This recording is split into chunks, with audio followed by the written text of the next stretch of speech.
Ragnaros, the Light Lord, is on the board, and he only heals for 2, so it doesn't like too much, but also he will hit for 8 next turn, and because of the lack of Ice Barrier beforehand, now the Mage's on 17 with only an Ice Block up. Yeah, this is a really nice play there. Now, if there was or like we know there is an Alexstrasza in Rosty's hand, if he was to play it, the Light Lord would just heal Duane back to 23 kind of for free, I would say. Yeah, one of the tactics you can use against this Ragnaros is that you can say just chip damage, just like hit it for 1 or 2, as a mage you can just ping it, and it means that it has a chance to heal itself because it does target something that is damaged on the friendly side of the board. So you can try and do that, but obviously Rosty doesn't really have the means to do that as he only has the Torch and Frost Bolts at the moment. He could ping it, but he could not follow up with the Alexstrasza to put the pressure on. Right. In many matchups, you kind of want to cycle the Blood Mage Stalnos in these type of situations where clearly the cards that you have in your hand are not enough to win the game. But against the Paladin, Blood Mage Stalnos is actually one of the more important cards to have that one-turn kill type of strategy that we were talking about earlier. Yeah, the spell damage really starts to add up when you can play about 5-6 burst spells in one turn. It's an extra 6 damage if it's 6 spells, of course. Yeah. So he is going to hold on to it, and Rosty's probably just really wishing he can draw into Emperor soon, as that's pretty much the card that's holding him back. Although he does still need maybe another Fireball and an Ice Lance. I think there's only one play here. You put some more faith in the light and get that Tyrion back on the board. Oh, what? Wait a minute. Is he waiting for Cairn, do you think? But don't you kind of like want to have that for a Doomsayer? I'm confused if he's gonna go with that plan. Yeah. I would certainly just play the Nazot here. Like, or maybe he's thinking about the Sylvanas, like, because the Sylvanas also died. Maybe it would make him weak to the Doomsayer. Yeah, because like something like a Doomsayer Fireball would actually backfire. Yeah, usually, because one of the issues as well is if N'Zoth comes down, Rosty clears that board and then stabilizes. Like, Paladin doesn't normally run too much more damage than that, so actually being able to pressure hard enough before the mage acquires all the cards he needs to actually just finish off the Paladin is actually a big problem. So we do see that Duane is just going to play his Acolyte and his Stampeding Coda with no target, but again, it's just piling on the pressure. I think that's Sylvanas has to be the reason why he chose this line instead of the N'Zoth, because it would have been so much more power and he would have been able to also keep that Kodo. He does have the double equalities in his hand, so those are going to help going forward. If there was a Doomsayer to appear on the board, he could do that. Going for the Pyro on the Light Lord. I like it. Yeah, I mean, if you don't remove it, you're almost never going to be able to acquire like 30 damage plus. Yeah. I think it is doable in some odd scenarios, but it's very, very specific set of cards. So I do like just getting rid of it, and also you probably want to do one burst, which means Pyroblast will not be part of that. Exactly, that's where I was going at too. Pyroblast is not your win condition in this particular matchup. Pyroblast is not an important card, and I think that's pretty much the best use you can get out of it, dealing with that annoying Light Lord. Yeah, definitely. If you can hit Light Lord or the Fire Lord actually with the Pyroblast, then that's pretty useful. As luckily for I think everyone, the two Ragnaros cards are not death rattles, so N'Zoth is not bringing them back, because that would be pretty horrendous. All right, I don't think Duane is happy about this play exactly, but he also kind of didn't have any other option, because if you look at the rest of his cards, none of those were playable in this situation at all. Oh, but there it is. There's the Doomsayer. So there are some opportunities to give it away. Do you just do it? But it's a little bit clunky. Maybe he can just. It costs. I'm trying to think. The thing is, he would use the Torch and the Frost Nova, and the Torch will cycle into a Roaring Torch, right?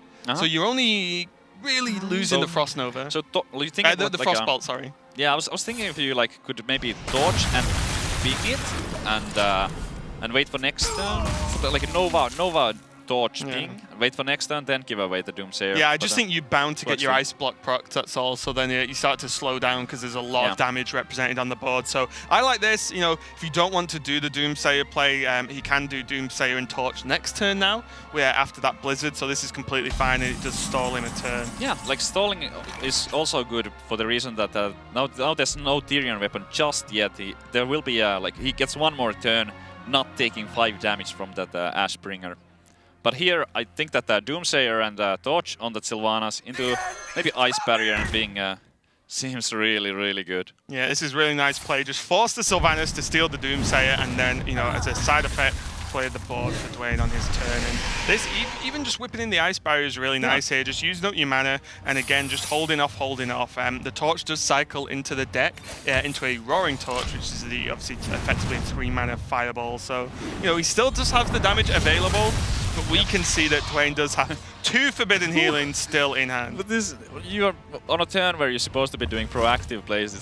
This is just a whole lot of nothing in Duane's hand right now. He's likely to be forced to playing the Aldor Peacekeeper just to get the 3-3 on the board. Acolyte of Pain, sure. Increasing his chances of finding maybe the Light Lord, that would be also important. Do you think there's potential that this turn for Rosty like sort of turns into Alexstrasza? Just because, as we said, like the odds on your opponent having Forbidden Healing are so high really by this point. Yeah. I think there's a part of it where you just may as well play it, make your opponent deal with it, and then you can follow up afterwards. I think that I like the Doomsayer Nova a tiny bit more, and maybe if it goes off, you can use the Alexstrasza on yourself. Like I wouldn't even necessarily be using the Alexstrasza on the opponent at all in this matchup. But it's definitely an option to just to try to use it on yourself instead, because the value that you get from using the opponent is not that much. Yeah, and this is there's a couple of options here. To be fair, there is an equality that makes the trade a little bit better and doesn't have to eat the you know, an attack of the weapon as well. There's an interesting play here. He could potentially use the humility on that Doomsayer to throw an extra card with his Acolyte. I think he wants to save it for later on though, but it would be an option. I mean, because he has very little proactive plays, so getting that one extra card, it could result in potentially drawing that Ragnaros Firelord. Yeah, I mean, that is the one card he's after, right? I mean, Just to Guard Trueheart, I believe, is also, is in the deck, and Cairn is still threats that, you know, problems with Freeze Mage to deal with. Yep. But Ragnaros is definitely the one he's looking at, especially putting his opponent on, you know, less than 8 health now. Can he block? No, he can't. He's just off, right? Yeah. Yeah, it's a little bit off for now. Consecrate's going to be really nice. If he can put his opponent to, like, 2, or less, of course. Consecrate's actually really nice just as an out-of-hand damage, you know, to hit through proc and Ice Block if it, like, everything and the Paladin itself is frozen. Yep, that's right. Arcane Intellect, that's an important card. He needs to speed this up. He doesn't have unlimited time, and the sooner he gets his Emperor and the Fireballs, maybe Roaring Torch, the sooner, the less time Duane has to maybe draw his key card. Yeah, and here we see the Alexstrasza on himself instead of on his opponent, because he knows that the Forbidden Healings are ready and waiting. At least one. Yeah, and with the second Consecrate, he can actually proc the block here. That's really good. He can, if he wants to, he can Equality and then just attack him with everything and Consecrate, and that clears off the Alexstrasza as well as proccing the Ice Block. So I kind of like it. The only frustration, I guess, is that by using 2, he does need both Consecrates, right? Mm-hmm. By using 2, you don't have a guaranteed way to proc the next Ice Block the following turn. So that's the only drawback of that play. Sometimes you maybe want to keep the second Consecrate to be able to, you know, quite easily just proc the Ice Block. But on the other hand, like popping that Ice Block, putting your opponent down to 1 HP, knowing that there's no barriers, no healing remaining, just having your opponent, you know that he's going to be at 1 HP for the rest of the game. Yeah. It's pretty good. I think you can't really like pass it up. Yeah, so suddenly even the 1/1s from the hero power become quite hefty threats in themselves. Yeah. Alright, some careful sequencing here, most likely getting him exactly down to 1 and not 2 or anything like that. Yeah, that would definitely be a little bit awkward. He does put him to 1, follow up with the Consecrate, full use of the mana that turn, and now Rosty's going to be playing in a bit of a tight spot, I think. I don't even know really what he can draw at this point, as you said. With he does have the Ice Block to buy a turn, but Duane still has 2 Forbidden Healings in hand, and we've still not seen Emperor this game. Yeah. For safety reasons, I think we're going to have that Ice Block come down. There is that Emperor, so he's not too late missing too much. Is it necessarily? Because if he goes for the block here, goes for the Frost Nova, Duane does not have a True Silver Champion or anything like that to yeah, but it only takes only takes a True Silver. It only takes a Ragnaros as well. But on the other hand, like if the Ice Block stays intact here and he gets to play the Emperor next turn, draws the second Fireball maybe with the Blood Mage, Frostbolt, Icelands, there's definitely still a chance for Rosty. But I don't know about this. I almost feel like he had to take a chance there and try to like keep his ice block for now. Yeah, he even draws the Kodo to kill the Acolyte with 0 card draw. That is rough, but... yeah, I mean, I'm trying to think. Maybe he was worried about the True Silver hit. He felt like the ice block is getting popped anyway, but this certainly is getting punished. Duane drawing the perfect card there, denying any potential draws. But right now, I think that's exactly one play. Frost Nova and go for the Emperor. And hope. Yeah, and hope. And hope. Yeah. He's even gonna go for one Ice Lance just to stop a potential True Silver champion. Yeah, I think at this point, though, there's still Ragnaros left. There's still True Silver. You know, there's 2 Forbidden Healings that there's, you know, Duane's been under 0 pressure. He's had some awkward turns being dealt with, but he's been under 0 pressure, which means all of that healing's still available, and an Emperor this late with only that, you know, only what, 5 cards in hand? Definitely not going to be enough to burst him down. Here the Ragnaros file out. If it goes to face, he wins this turn. If it kills the Emperor, he wins next turn. I don't really... It's like a win-win situation, right? There's no real bad outcome for Rag. He does aim quite well, though, and hit him straight in the face, so Duane is going to take that game. The first game there, 1-0 up with the N'Zoth Paladin. So really cool game. I think it was a little bit unfortunate for Rosty that he just couldn't piece together everything he needed to actually push out for the win there. Yeah, a little bit slow there. Maybe he needed to draw a bit faster. Maybe there was something like the Alexstrasza might have been a little bit mistimed. I was thinking if you could have like used it after the weapon is already gone when the Aspringer has been used. Try to maybe use the Alexstrasza after the first ice block has been popped. There might have been some small decisions that he could have done different, but as it is, it didn't work out for him this time. Yeah, I just think the Mage's just never been able to even threaten potential lethal. There's not like... No. If you play Emperor and you have like 6 cards in hand, they could be 0 burn spells, but your opponent doesn't know that, right? So then they have to start thinking about that and just, you know, maybe playing a bit suboptimally. But, you know, really good win there for Duane with his Paladin. I'm kind of glad to see that deck win. And he does have his Shaman and his Warlock left. So it's going to be an aggressive Shaman with that Leroy and the Reno lock versus Rosty's Freeze Mage, of course, and his own Shaman and Warrior. So, what do you think? What do you think Duane's odds are with these decks? What are you liking for the next game? Well, that Reno lock is something that I'm really wanting to see maybe next, because when we look at the deck list more carefully, there's actually double Mountain Giants and double Twilight Drakes in it. He wanted to add some extra threats, so it's not a typical Reno lock at all. That's something that we haven't seen before. When it comes to Reno lock deck building, I think that there's as many versions of it as there are players. Everybody seems to have a little bit of their own style and own preferences when it comes to the exact cards that they choose to play. Yes, double Mountain Giant, double Twilight Drake, that can be extremely good if you need to pressure your opponent early on. But it can also be a weakness if you happen to not, let's say if both of your Mountain Giants are at the bottom of your deck, then your Reno won't work, and against an aggressive Shaman, that can certainly cost you the game. Yeah, I think if it's me personally, I don't run 2 ofs purely because I just don't feel I'm... you know, they're always in the bottom of the deck. They hide from me in that aspect. But it's something to bear in mind that the Mountain Giants and the Twilight Drakes are cards you would keep in your mulligan. Oh, yeah, absolutely. Well, especially with this deck, but in general, in almost every matchup, you keep it in your mulligan, so the odds on you drawing one out of your deck are higher overall. But it is going to be Game 2, Duane with his Shaman versus Rosty and his Dragon Warrior. Yeah, no Reno Warlock just yet, but we are going to see that Dragon Warrior deck in action right now. Alexstrasza's Champion, one of the better cards and one of the strongest cards in that deck, in my opinion. 2 mana 3/3 charge. If you have a Dragon in your hand, that's very powerful for the early game. Yeah, and also against Shaman, you always want the Fiery War Axe. I think you pretty much want the Fiery War Axe in 95% of Warrior matchups anyway. Really good to just have in hand, not having to mulligan for it. But this Dragon Warrior deck's really cool. It runs Fairy Dragons, not a card we've seen really ran for quite a while. Still runs the usuals like Frothing Berserker and such, but then you go into Twilight Guardians, Azure Drakes, Blackwing Corruptors, and even Draconic Crusher, which is a pretty crazy card if you can put your opponent fairly low, and this deck is fairly aggressive.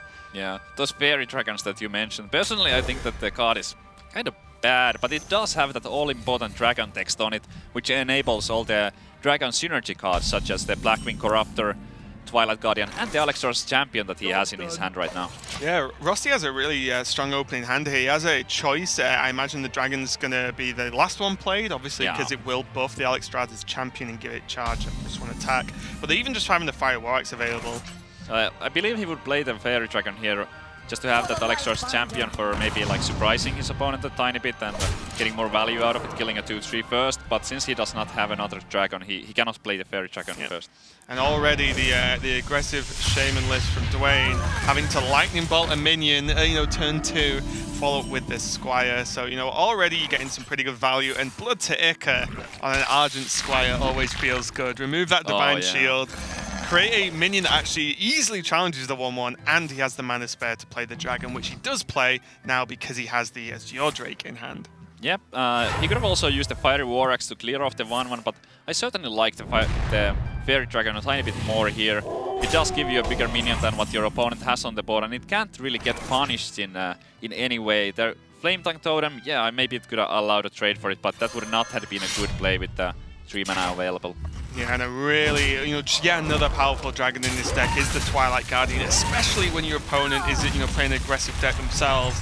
And just having that massive wall of 6 health is huge, and he does have the Azure Drake to proc it as well. There is the Earthshock in hand for Duane, but that's, it does remove the taunt, but it's still a big minion to just keep trading for the rest, for the rest of the game, or at least a few more turns. Yeah, it is, and this is a rough turn for Duane here.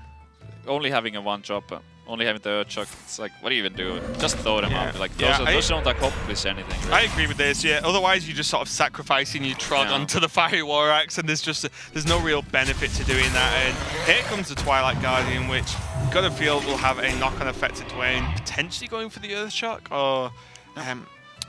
The Twilight Guardian, tiny bit awkward there. The Azure Drake would have been better with the mana, but once again, those dragon synergies kind of like force him to play his minions in this particular order. The extra health is really important as well, because if this turn there's an Earthshock and a Lava Burst to just kill off the minion, then that means Doomhammer's not coming down next turn. And as we can still see, of course, there is only Trog and Finley in hand other than those, so not really got good follow-up. So this might actually force Duane, as he hovers over it, to go into the Doomhammer purely because it's just the best turn for it. This is so rough. Like, even if he plays the Doomhammer, he cannot even kill that. He would take 6 damage and not even kill off that Twilight Guardian. The Twilight Guardian is such a powerful card against the Doomhammer.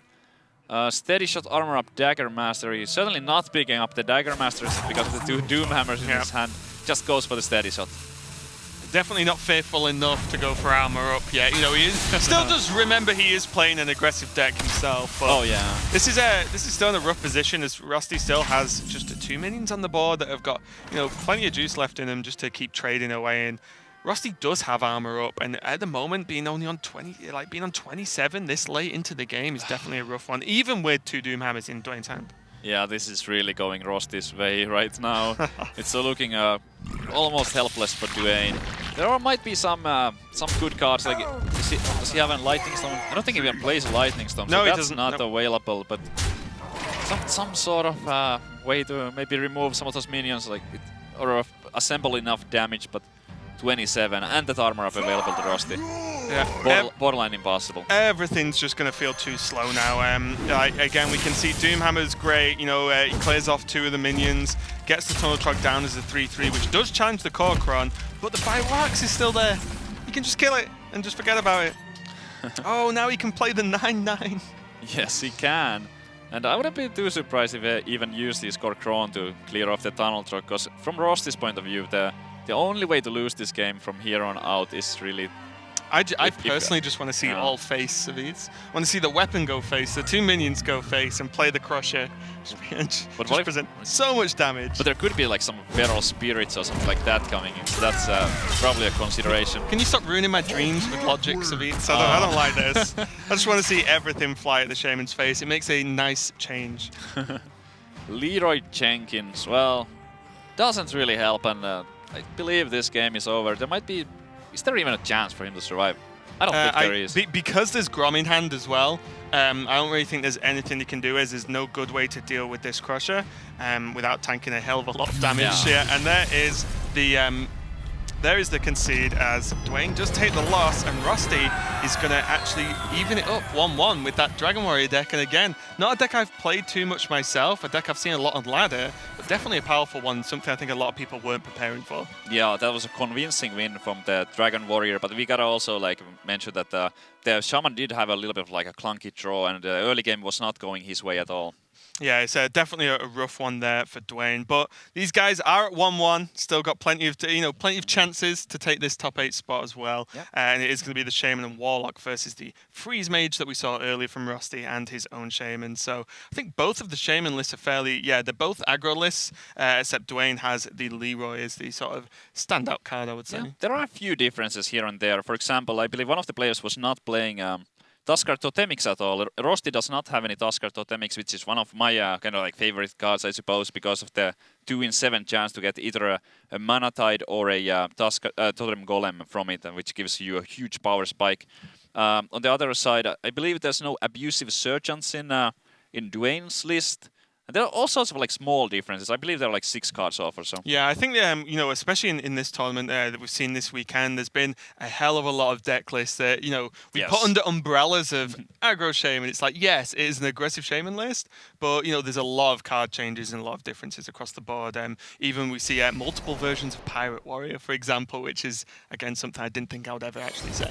Yeah, it feels like almost like the Miracle Rogue and Freeze Mage are the only decks that are really well ironed out, because those are like decks that have also been successful in the past, so people already know exactly how to build those. But for the other classes, for the other decks, there simply hasn't been enough time to figure out the optimal lists after the latest expansion.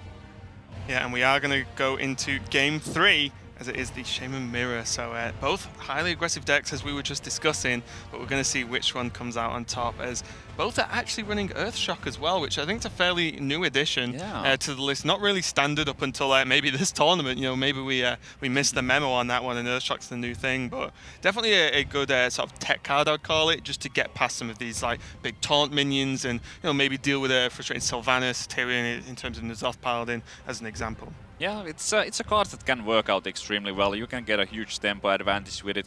You can deal with a Doomsayer with it, which is often a huge problem for the aggro shaman if there's a turn 2 or 3 Doomsayer. But it can also kind of make your early draw clunky, because with the deck you really want to be proactive. You want to have a lot of empty board plays. You want to have your own minions, not just be reacting to your opponent's plays. So Earthshock is another spell that can only be used in certain situations to get the full looks effect. like Rosty's come out on top in the overall opening hand. I would say he can coin out the Totem Golem and go into Finley as a follow-up if he really wants to. He can hold on to the coin if he wants to maybe go into the Flame Wreath a little bit quicker, but I definitely think getting the 3-4 on the board is the right play here. Absolutely. For next turn, if the Abusive Sergeant is useful, he can go for that, or just a Finley, also not a bad play at all. You don't really want to be playing the Totem Golem much later either, because of the overload. Yeah, for your other cards. Yep, he does have the choice of 1-drops, but obviously he doesn't need the extra damage from Abusive to trade at least. Yep. And Duane's probably pretty happy that juggle actually hit the Totem Golem, as 1 damage to face doesn't change much at the moment, but the Totem Golem does come into Lightning Bolt range as well. That picks up the lesser heal. It's an interesting inclusion, or like an interesting choice. We have seen it more and more in these aggressive shaman mirror matches. I don't play this deck very much, so I'm not that familiar with like the decisions when it comes to the mirror match. But I have seen this the heal pick so many times now that I gotta believe that it is quite good. Yeah, I think the idea is that because you're both trying to play for the board fairly early, Totem Golem's the perfect example because it has so much health and there's not a lot of actual your opponent's minions that kill it outright. If it's damaged and set up for the following turn, then you can actually just heal it out of range. And for 2 mana for a minion to just do that much repetitive damage is actually, although it's not steady shot and not as obvious as steady shot, it can actually work out better in the long run. It's also quite flexible, because if your opponent picks a steady shot, you can effectively negate it by using the heal on yourself to keep your head above the water. Yeah, exactly, and it's just completely negate that aggressive stance, which depending on your hand is something you might actually want to do. As if we can see, for example, Rosty has Doomhammer and Rockbiter in hand, so he knows he's got a big chunk of his burst. Yep. And here maybe a little bit. It's actually not that bad of a turn. Yeah, he can heal Finley. He can. This is exactly what. Works too. Yeah. And here we see that the priest hero power on the shaman coming to good use. Yeah, he's choosing to keep his Feral Spirit on full health and keep his Finley on as a 1-2 over having to put Finley down as a 1-1, which is fine. The Doomhammer is going to tank this twice and 4 damage to face is actually pretty important at this point, because both players up until now were fairly safe on health because they're playing for the board so much. Oh yeah, and he had Flame Breather Faceless.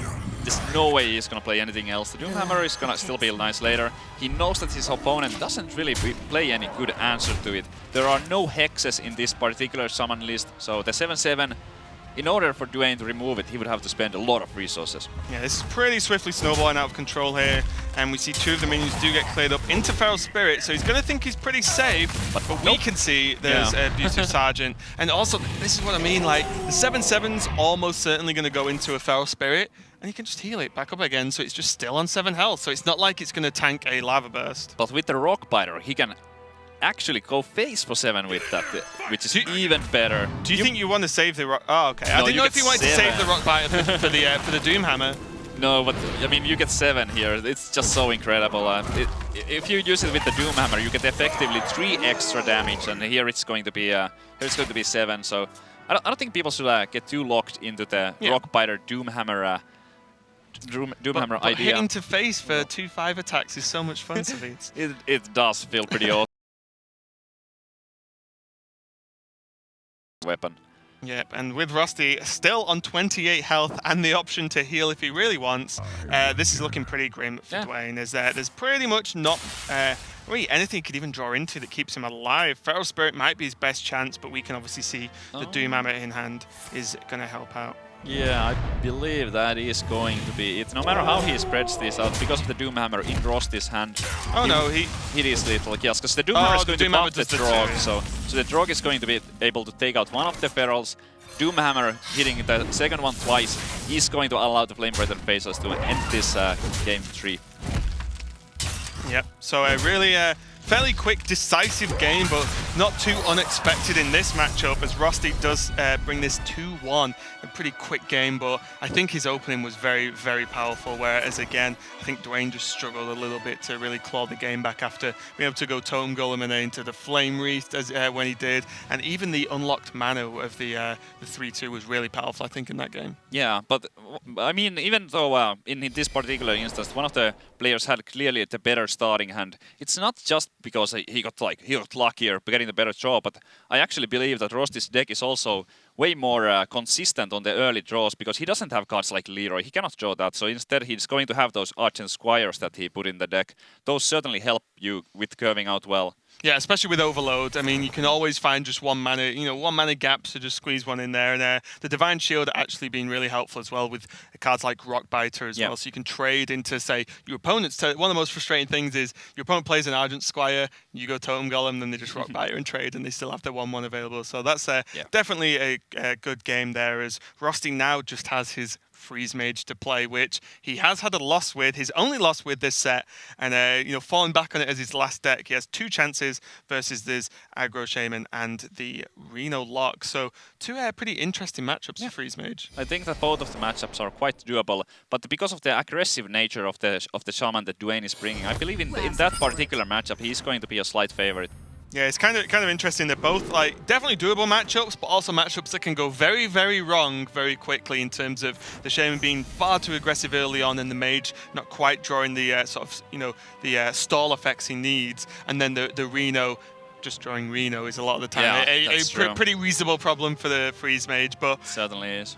But Duane is gonna go for his Shaman first, and pretty good opening hand, I think. Yeah, so. Quite often in this matchup, the Shaman just might be a little bit too fast for the Mage, but if the Mage manages to deal with the early minions, and those Tunnel Drogs and Totem Columns don't add up to 15 or so damage, the Doomhammer might be a tiny bit too slow to end the game before the Mage gets to his burst. Yeah, and especially with cards like Ice Lance, you can just completely cut out a lot of that damage for a turn. And it's definitely one of these matchups where the Mage is going to be maybe less concerned with doing some crazy burst to end the game, and more concerned with not dying. Yes. And just stalling the game out. From the Mage's point of view, you just want to stall out the game. You want to get to those turn 8, turn 9. You know that in the end you will have enough damage to finish off your opponent, but the survival and avoiding taking damage early on, that's the key to success. Yeah, and this is a much better opening hand from Rosty after the mulligan. Even an Ice Fire is so nice early on, because it's just guaranteed extra health, and your opponent doesn't normally have the board to hit through it. Frostbolt, very quick, easy answer to the Trog, which can obviously get out of control as we see the Totem Golem. There's Ancestral Knowledge, Lava Burst, Lightning Bolt, almost everything in the hand of Duane would have buffed that Trog ridiculously. And here we see it, like Rosty is taking that approach, that he just wants to avoid the damage. In some other matchups, maybe Novice Engineer would be the play. You want to keep cycling and having efficient turns going forward, where you have that extra card available to you. And Frostbolt, maybe it's something that you want to keep for killing your opponent later on, but in this matchup you really want to play defense early on. Yeah, and Duane's now got the choice. He can coin out the Argent Horse Rider if he really wants to. He does have the opportunity to just play Flame Tongue. And the good thing about holding onto the coin here is it's something that we sort of mentioned earlier, where similar to the Argent Squire, it sort of negates Overload a little bit, just because you can sort of unlock a crystal and maybe go into, say, a quicker Doomhammer or something like that. So I kind of like holding onto it. He gets the 2 damage anyway that he would have from Horse Rider with the buff from the Flame Tongue. And it's going to be ready and waiting there for the Horse Rider for next turn, so he's going to get some extra use out of it as the Horse Rider is likely to get played here. Maybe even the Totem Golem. Yeah, again, this is a tough one. He can go for both, but I definitely like holding on to coin because he's going to overload himself. So if he, this is really nice because if he draws Doomhammer next turn, he can still play it because he has the coin. It's true. I would have hated the Argent Horse Rider though, because even though there's 5 mana and Frost Nova Doomsayer would be an option, he did have a Lava Burst and a Lightning Bolt to maybe like deal with those. Deal with that Doomsayer, but Lightning Bolt and Lava Burst also nice for the face. Yeah, I think it's something we saw in a match yesterday, I believe, where there was a lot of burn used to guard like a 2 to 3 minion board for Shaman, and it actually ended up being that maybe you could have just took your damage with the Doomsayer, just attacked in face and let the minions die, and then have the burst in hand to help out later game. So I don't mind this play not overcommitting too much, but still presenting quite a lot of damage. There's still 10 attack on board, to be fair. There are different lines of play. Also, if there was that Doomsayer Nova, he could have used the Argent Horse Rider with this line of play. He could have used the Argent Horse Rider and the Lightning Bolt to remove it and save the Lava Burst for later on. Yeah, definitely had a lot of options to deal with a, say, worst-case scenario this turn. Yeah. Rosty's now just kind of trying to work out what he really wants to do. He kind of wish he had one more mana on his overall turn for the Blizzard. I definitely think that the Frost Nova is the choice here. He's looking at 10 damage on the board. He has 2 Blizzards in his hand to keep freezing the board. It's going to be quite challenging for Duane to be getting damage in with his minions, with the exception of that Horse Rider, which does have the charge effect. Yeah, I was going to say, if he played Acolyte, he's braver than I would be. Just take 10 to face plus anything else that's left. So definitely a good play there, just Frost Nova. And as you said, his next 2 turns are almost certainly going to be Blizzard into Blizzard, just to slow this board down and try and acquire some more cards to simply stay alive. Or now Blizzard into Flame Strike. I guess a roll of a Healing Totem might define that. That is also pretty good.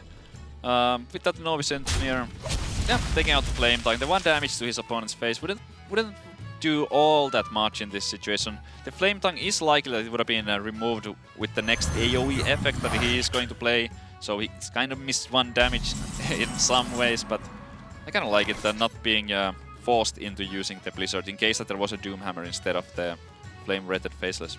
Yep, and Duane identifying very quickly that when you have 4 mana, playing a 7/7 is normally a good play. There aren't too many options where that's going to work out negatively for you.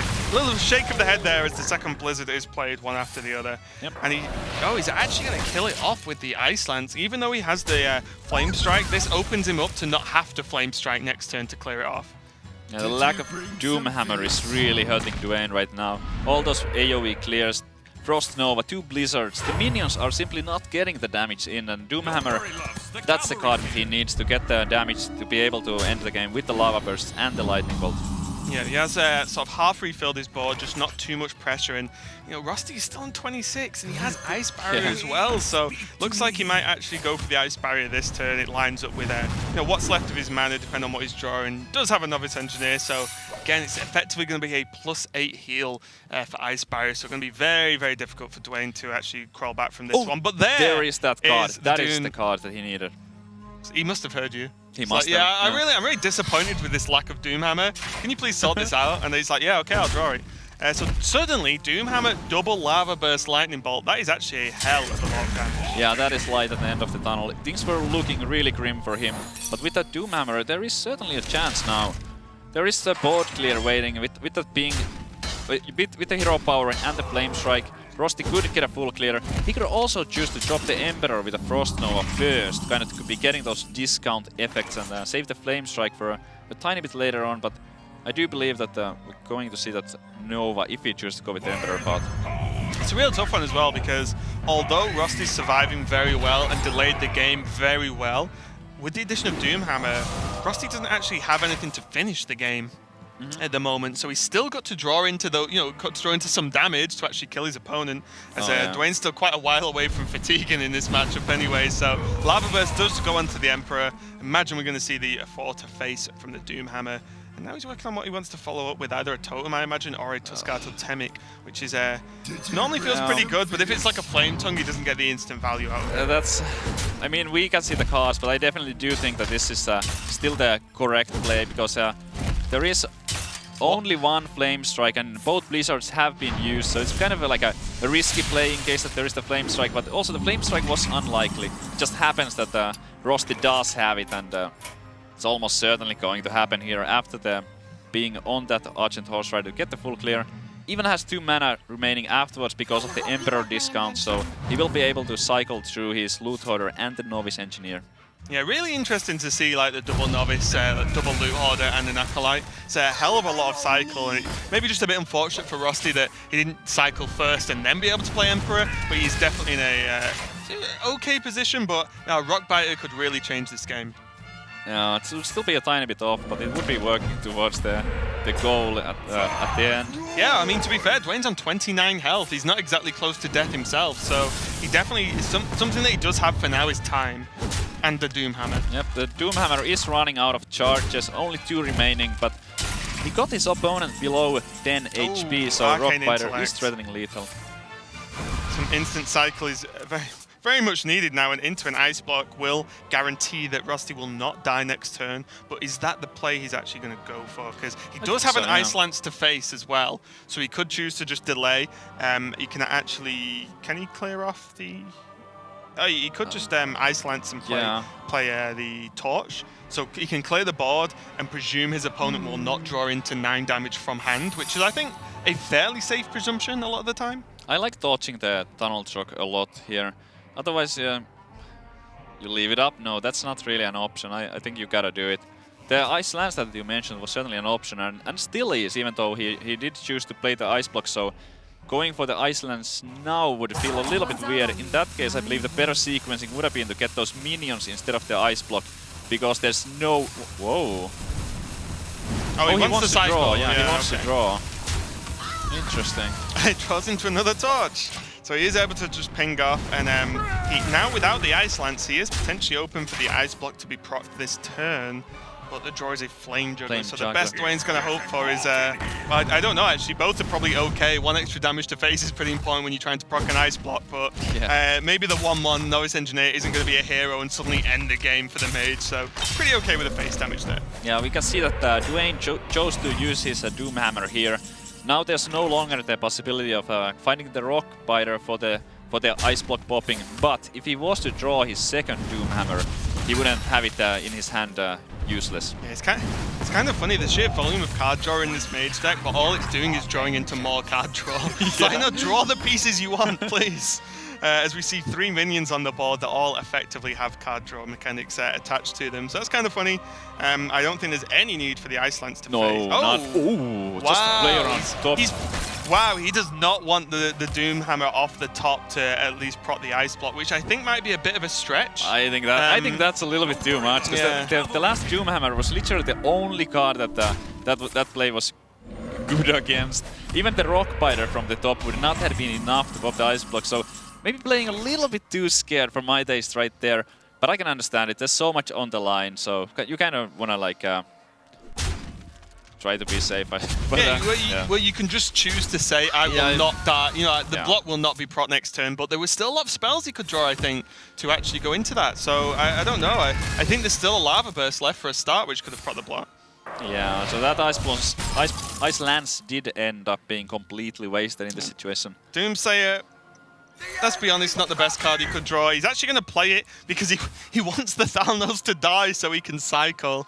I'm not sure about that one myself, but I guess if you just want that cycle, why not? I think an Alexstrasza would be actually huge now. So maybe. Oh my God! There we go. There it is. He can use it on himself, and now I believe the game is all but over. The Doomslayer just messing with us there, like, oh hey, you know, second one, and now Alexstrasza out of nowhere, especially after a Leroy draw. But there is still, the thing now is though, there's Alexstrasza on the board, there's a Pyroblast, a second Ice Block, and the first one hasn't even been procced yet. This is looking extremely grim for Duane. It is. He can't really stop the... I mean, he could Leroy and Flame Tongue to get a trade, but... He could, Savitz, yeah. It doesn't seem like a winning play, but...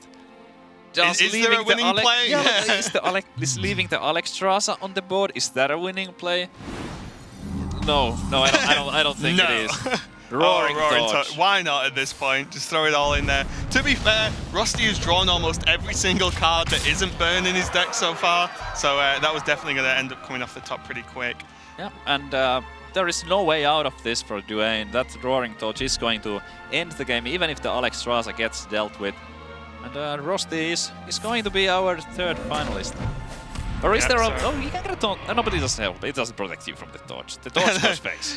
I was like, no. Spell taunt. Spell taunt. But no, this does look like... Duane's just going to sit and just be like, is there anything I can do? Because to be fair, he doesn't know there's a torch in hand. So he's just going to make it... You know, he's going to make the best play possible. But we can see... as the turn's about to tick over, Rosty looks very calm, considering he's about to go into the top 8. Just gonna wait for that Roaring... Oh, and a Fireball as well. Which one do you want? It's gonna be the Roaring Torch, as Rosty is, again, one of the players going to the top 8 on the back of his Freeze Mage finally getting that win. Yeah, very little emotion there. Maybe it hasn't quite settled in. He's done it, he made it, he's in the top 8.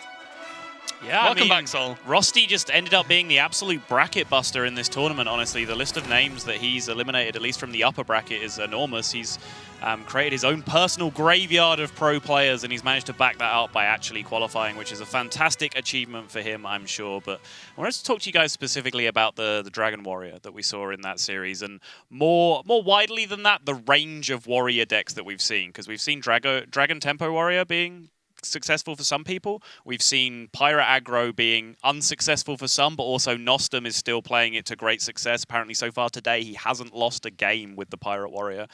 So it's being successful. And then of course the classic Control Warrior, Cthulhu Warrior, Tempo Warrior, that's all sprinkled in the mix. Do you guys have favorites? What do you think it is about Warrior in particular that means we see such a range of decks being played? I think that a lot of different warrior decks, they tend to be quite good against Shaman, and Shaman is one of the top dogs that you really want to be beating. So I think that's a big reason for the success that warrior decks have been having. Yeah, I think the combination of whirlwind effects versus the highly aggressive decks, you know, like Zoo, Shaman, as you said, and then still having cards like Execute as well, which are huge. And when, you know, the meta slows down and you're playing against the more control-heavy lineups, having a 1-mana effectively removal is pretty huge. When everyone's playing cards like Double Ragnaros in the Zoth, for example, you can really just deal with a lot of different minion types, and it's just... I personally like mid-range or tempo warrior, whichever is still undecided as to what we're going with. I suppose it depends who's on the desk. I really like that deck just because I feel like you can actually, as we mentioned earlier, Sol, your matchups are all decent. You all feel pretty good about any matchup, and then it comes down to the game itself. Whereas, you know, versus say Freeze Mage, where he's Control Warrior, this could get very grim very quickly. So, you know, maybe even an unwinnable matchup in a lot of aspects. I think the other big talking point is we finally got to see Freeze Mage getting over the line for a player. We've seen today Freeze Mage fall flat quite a few times. I think we were trying to do the calculations as we were watching the game backstage, and I think Freeze Mage went 0-5 or 0-6 up until this point, and finally managed to pick up a win here just to clutch out that last win for Rosty. So is Freeze Mage a deck that's well positioned here? What's the reason for it struggling? Is it just like a difficult deck to play? Has it been getting bad draws? What's been going on? Well, I think that the